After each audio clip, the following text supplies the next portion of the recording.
If you find yourself with a camera in your hand and you want to learn how to use it, please subscribe to this channel, like the videos, comment down below what you would like to learn more about. Hi Photos photographers. Today we are talking about higher contrast. What do we do to increase contrast in our photography? Now, when we start talking about contrast, the natural discussion is going to flow into lighting. Now, I'm not going to give you a tutorial on in-depth lighting. We're going to do that later on. But when it comes to contrast, light is part of the discussion. So contrast is important because it's what distinguishes something from something else. Now, it's all unified in the same shot, so it's not that we don't want something distinguished, because that's, in some respects, that's what we call flat lighting, is it's either difficult to distinguish something from something else. We'll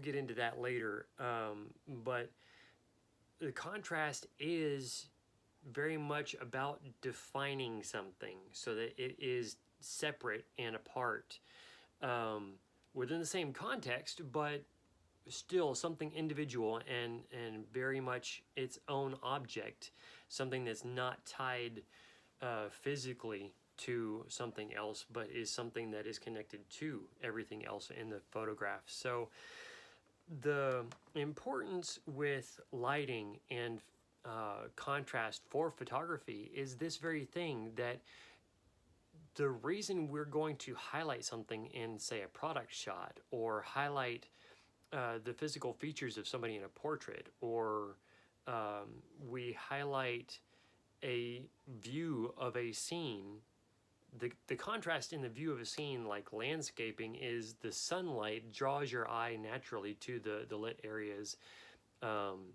Interestingly enough, along the contrast of the lit areas where the shade starts. And so it's that contrast of lit pathway versus shaded pathway. So the portraiture is important, very much like me in this video. I've added some contrast to the outside of my face that isn't facing the window, but I don't leave that too dark either. I soften that a little bit with a reflector that's down below your viewing screen area here. So contrast doesn't have to be stark white, stark black. That is high contrast. So think about that in the contrast you want to do. With this discussion in high contrast, be aware that your high contrast is very exposed as opposed to very underexposed, or very dark from very light. Some portraits, if we're going to have the discussion within portraiture, it uses a very harsh light from one direction, not so much bright to overexpose this side, although that is a high contrast approach to take, but that it's bright enough over here that the shadow is so dark over here that it blends into a black background if you have a black background. The opposite view or photography form to take is the white background. The light over here is so bright, one of the terms that's used is to wash away. It basically is so bright there's no detail in the area that faces that light. One of the illustrations is stepping into sunlight outdoors when you have a camera in your hand and you're taking a video or showing your own face. You've seen those video clips where somebody does that. They walk outside, they have a phone or a camera in their hand, and the camera has to readjust the intensity of light, the quality of light, the color of light, and the camera goes, whoa, it's so bright. And it's like our eyes, when we're adjusted to indoor light, we step outside, we're like, oh, gotta shade our eyes, it's so bright out here. Well, eventually our eyes adjust, the camera adjusts, and now you tend to see this is the direction of light on that person's face, and this is the color of shade or somewhat reflected light. So This side of their face is almost white. You can't really see if there's any hair on that side of their head, or you can't see if they have an eyebrow. There's basically no facial features on that side of their face.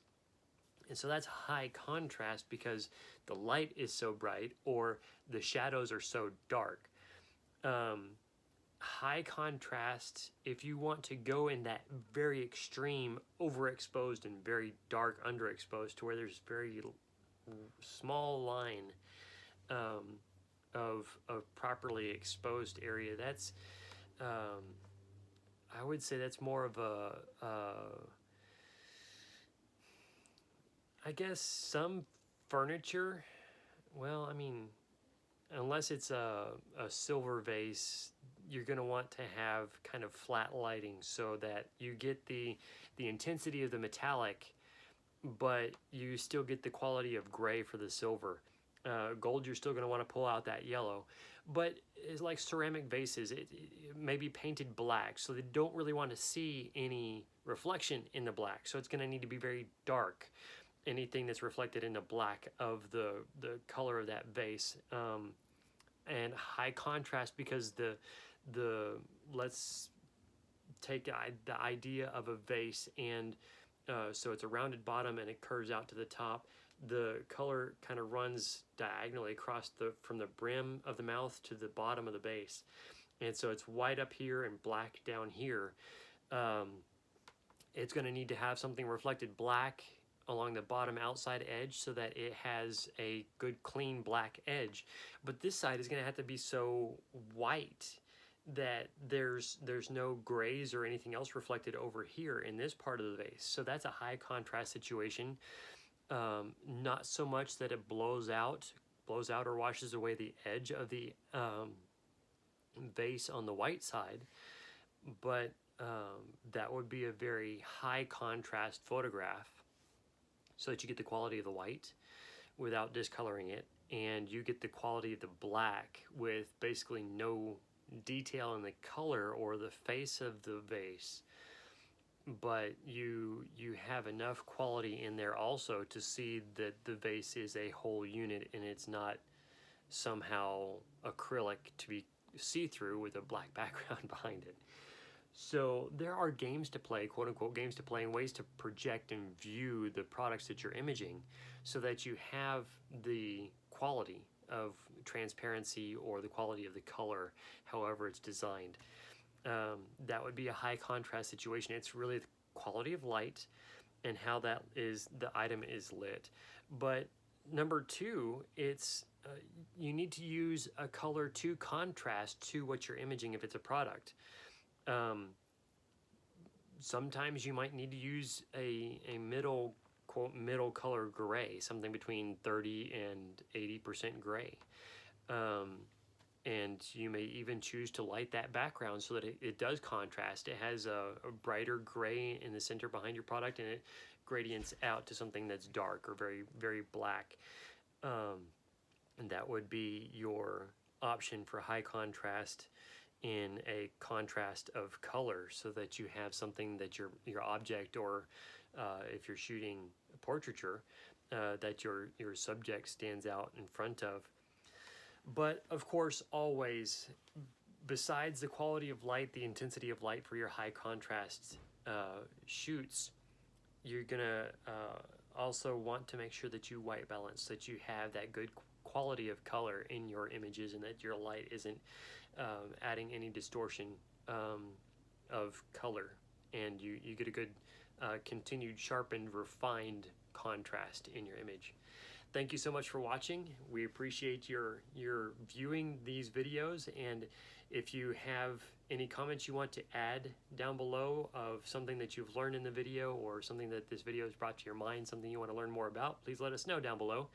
We thank you so much. If this content has added value to your photography, please like the video also. And if you're not yet a subscriber, please subscribe. We would appreciate your subscription. Thank you so much. God bless.